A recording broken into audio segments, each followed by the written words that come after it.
La princesse Märtha Louise de Norvège a créé la surprise en révélant publiquement le 13 mai 2019 son histoire d'amour avec le chaman californien Durek Verrett. 5 choses à savoir sur la princesse qui mène depuis des années une carrière surprenante. Une passionnée d'équitation depuis des années, Märtha Louise de Norvège est une passionnée d'équitation, au point d'avoir fait partie, durant plusieurs années, de l'équipe nationale norvégienne de la discipline.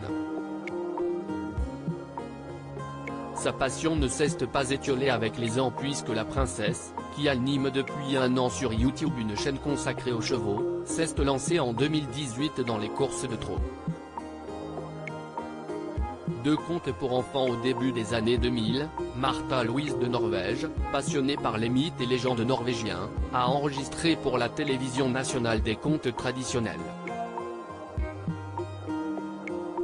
Après son déménagement à New York, en 2004, elle a commencé à publier des contes pour enfants de sa propre composition.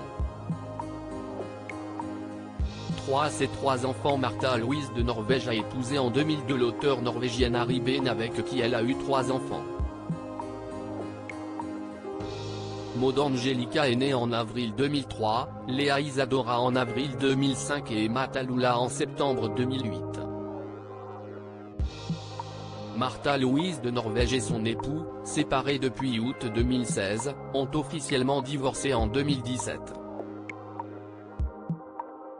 4. Elle a renoncé à son titre royal au début des années 2000, Märtha Louise de Norvège a renoncé à son prédicat ainsi qu'à son titre d'Altesse royale.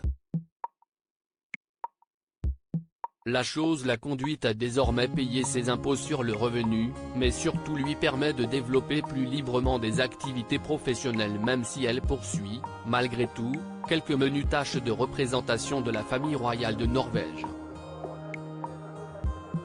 5. Férue d'ésotérisme. Märtha Louise de Norvège est, depuis longtemps, éprise de médecine parallèle et d'ésotérisme. Au point de se rapprocher de la voyante britannique Lisa Williams et d'ouvrir en août 2007 un centre de soins alternatifs très controversé en Norvège baptisé Astarte Éducation puis rebaptisé, depuis 2014, Souspring.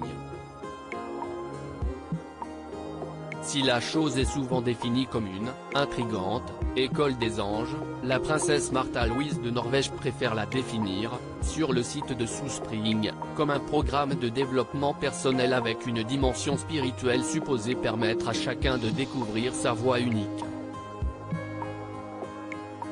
Diaporama réalisé par Arabelle Combet.